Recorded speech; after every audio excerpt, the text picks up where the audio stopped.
Jatuhkan pidana terhadap terdakwa Richard Eliezer Budiang Lumiu dengan pidana penjara selama 1 tahun dan 6 bulan.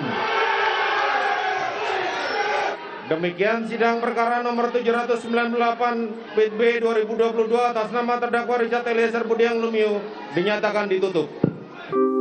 Ya, baik saudara, di sini saya ingin memberikan tanggapan singkat terhadap euforia daripada masyarakat 1-2 hari terakhir ini berkenaan dengan vonis hakim terhadap Richard Eliezer yang hanya 1,5 tahun, dan itu kelihatannya memenuhi keinginan masyarakat luas.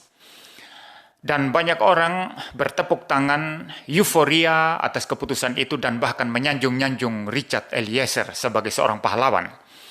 Tetapi ketika saya kemarin menonton atau menyimak tayangan daripada Alifur Rahman dari kanal YouTube SeaWorld, saya jadi sadar saudara bahwa Richard Eliezer ini sebetulnya bukan seorang pahlawan, ya. Dan ketika ada vonis hakim, saya menonton live-nya sekitar 2 hari lalu saudara, vonis hakim terhadap Richard Eliezer, saya tidak ikut bertepuk tangan, ya. Saya tidak euforia, ya. Tetapi ketika saya mendengarkan tayangan daripada Alifur Rahman, saya jadi tersadar, ya, bahwa sebetulnya ada yang salah jika masyarakat ini euforianya berlebihan, memuja-muja Richard Eliezer seolah-olah dia adalah pahlawan, ya. Bahkan menurut Alifur Rahman itu ada yang sampai menulis di postingan Facebook bahwa Richard Eliezer ini cocok untuk jadi kepala daerah di tempat asalnya, ya. Pokoknya ada banyak sanjungan puja-puji terhadap Richard Eliezer. Dan Alifur Rahman mengingatkan bahwa euforia, puja-puji yang berlebihan itu salah, ya. Karena kita harus tetap ingat bahwa Richard Eliezer ini adalah seorang pembunuh. Dia yang menembak Yosua. Dia adalah seorang pembunuh, saudara. Dan saya sepakat dengan poin-poin daripada Alifur Rahman di sini. Khusus bagi orang Kristen, saudara. Apalagi Richard Eliezer juga ini adalah seorang Kristen, ya. Khusus bagi orang Kristen, mari kita menempatkan satu kasus itu pada tempat konteks yang tepat, saudara. Jangan berlebihan, ya. Jangan berlebihan euforia, jangan berlebihan memuja-muji dan lain sebagainya.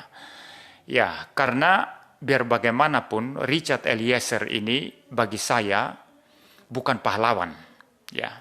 Kenapa bukan pahlawan? Karena dia adalah seorang pembunuh dan memang mempunyai jasa yang besar sekali.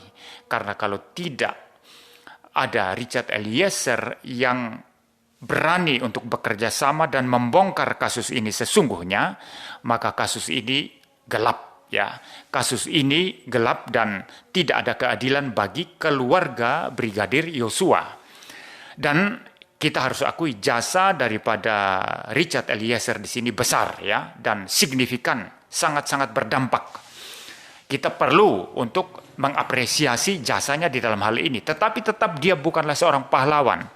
Karena apa? Seorang pahlawan sesungguhnya berani menolak perintah atasan yang salah.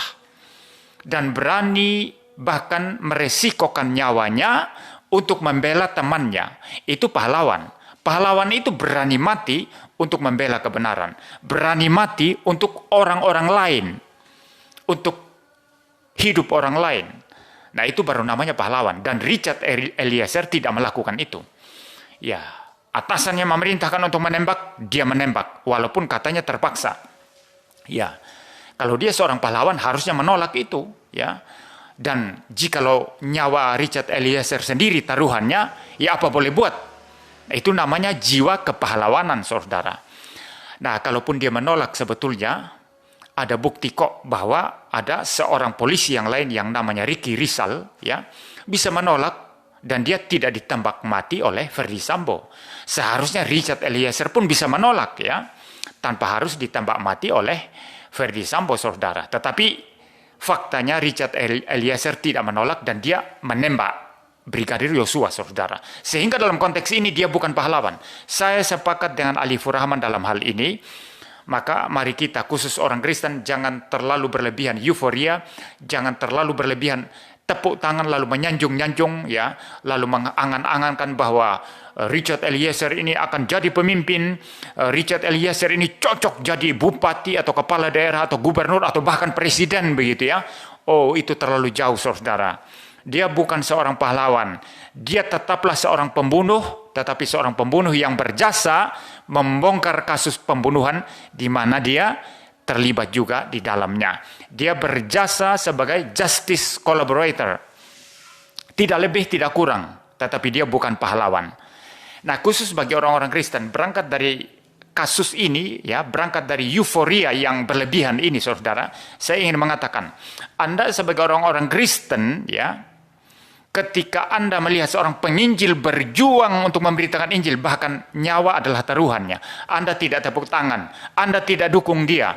Ketika seorang penginjil berdiri berkhotbah Yesus satu-satunya Tuhan dan Juru Selamat demi keselamatan orang-orang berdosa, Anda tidak tepuk tangan, Anda tidak sanjung-sanjung dia, saudara. Itu ada banyak sekali yang pergi ke tempat-tempat sulit, di tempat-tempat yang bermusuhan, yang dimana mereka merisikokan nyawa mereka ketika memberitakan Injil. Anda tidak tepuk tangan. Ketika Anda melihat seorang apologet Kristen berdiri membela iman Kristen, mempertahankan kemurnian daripada iman Kristen, Anda tidak tepuk tangan. Anda bahkan memaki-maki. Dan yang saudara puja-puji siapa? Yang sikira berapa itu. Yang suka bernubuat palsu itu. Pendeta kaya raya, pakai mobil mentereng, jas mentereng, ya, jam tangan mewah, harga ratusan juta, miliaran. Itu yang saudara puja-puji, yang saudara dewa-dewakan. Nah, inilah puja-puji euforia yang salah sama sekali.